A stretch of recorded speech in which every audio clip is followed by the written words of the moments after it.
Walang tigil na digmaan at putukan ang nangyayari sa Israel at Palestine. Mga infrastruktura at kabahayan ay sira at wasak. Maraming inosente ang napahamak. Buong mundo ay nakabantay. Sa kabi-kabilang pagsasalakay, ano nga ba ang pinag-ugatan ng tumitinding digmaan? Bakit tila di matapos-tapos ang gulong ito? Ano-anong digmaan na ba ang kanilang kinasangkutan? At gaano katotoo na ang krisis na ito ay mula sa hula ni Nostradamus? 6 na digmaang naganap sa pagitan ng Israel at Palestine. Yan ang ating aalamin.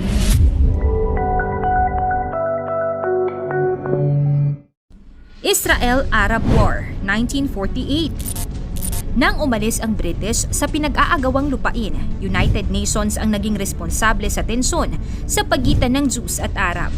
Ang desisyon ng UN ay hatiin ang lupain sa 2 estado. Hindi kinilala at hindi naging masaya ang Palestinian. Sa hatian, nagresulta ito ng mas matinding pagkagalit at di pagkakaunawaan. Mas lalong tumindi ang tensyon noong 1948, kung saan pumutok ang digmaan. Ito ang Arab-Israeli War. Digmaan sa pagitan ng mga Arabo at Israeli dahil ang kalaban dito ng Israel ay hindi lamang Arab-Palestinian, kundi mga Arab countries na nakapalibot sa Israel. Pinagtulungan ng Palestine, Egypt, Syria, Lebanon at Iraq ang Israel sa pagprotekta ng mga banyaga. Nanalo ang Israel sa digmaan at nahati ang Palestine sa 3 magkakahiwalay na teritoryo. Ang Israel para sa mga Jewish at ang West Bank at Gaza Strip naman ay para sa Palestine. Nagdiwang ang Israel sa itinuturing na kalayaan at siya namang kahihiyan sa mga Palestinian dahil halos mahigit 700,000 Palestinians ang naitaboy matapos ang digmaan. Six-Day War, 1967. Pagkatapos ng digmaan sa pagitan ng Israel at Arab countries noong 1948, nagkaroon ang mga partido ng kasunduang pangkapayapaan at tanging Palestine lamang ang hindi pumirma sa kasunduang ito dahil para sa kanila, sila ang argabyado. Kaya noong June 5 hanggang June 10 ng 1967, inatake ng Israel ang Egypt at Syria na sinisilungan at tinitirhan ng mga napaalis na Palestinians upang sakupin ang West Bank, East Jerusalem, Gaza at Sinai Peninsula at iba pa. Dahil sa digmaang ito, muli na namang napilitan ang mga Palestinian na maging refugee. First Intifada 1987. Nagsimulang manindigan ang puwersa ng Palestine sa kanilang karapatan noong 1987, kung saan 1 taon silang sumabak sa gera laban sa Israel. Tinawag nila itong Intifada.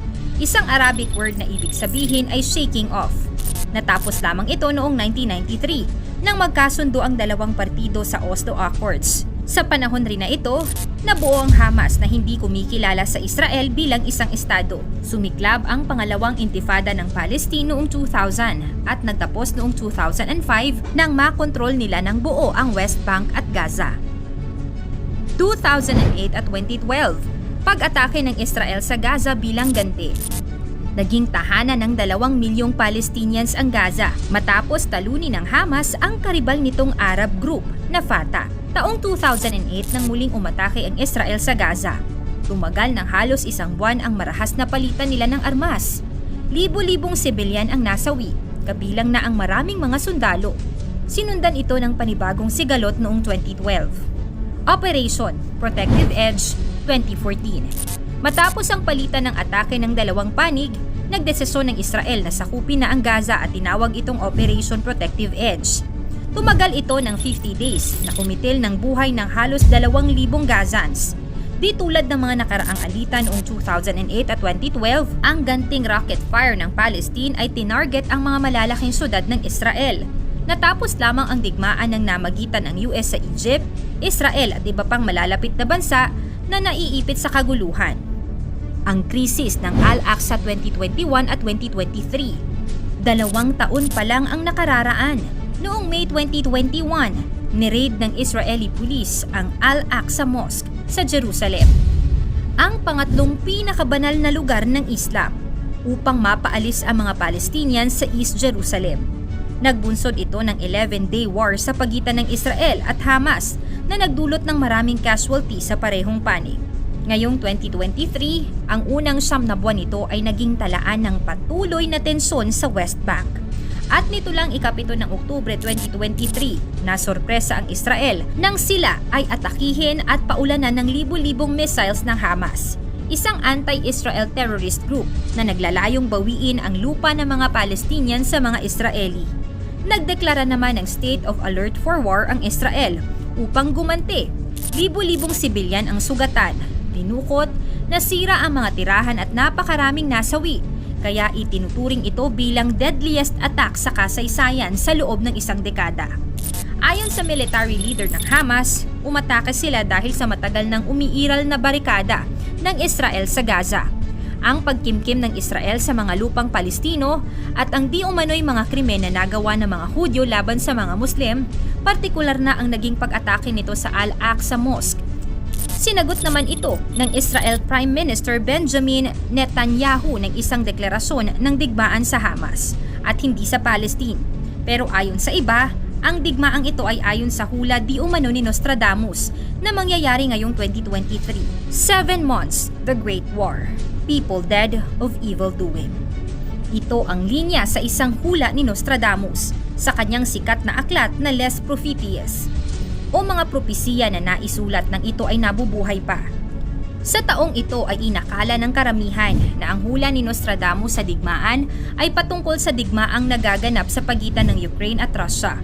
Pero nagbago ang ihip ng hangin nang pumutok ang balita tungkol sa digmaan at sagupaan sa pagitan ng Israel at Palestine. Yung mga inosenteng tao ang mawawalan ng buhay at ang pangyayaring ito siguradong di malilimutan sa kasaysayan ng daigdig. So, sino ang nagtagumpay sa digmaang ito? Ang isang malaking sagot ay wala. Lahat tayo ay talo. Hindi maganda ang digmaan, kaya dapat itong mapigilan kung mangyari man sa hinaharap.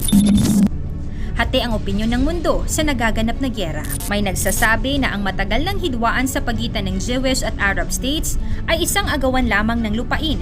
Pero para sa iba, ang ginagawa ng Israeli sa Palestinian ay isang ethnic cleansing. At sa usaping digmaan, wala talagang panalo.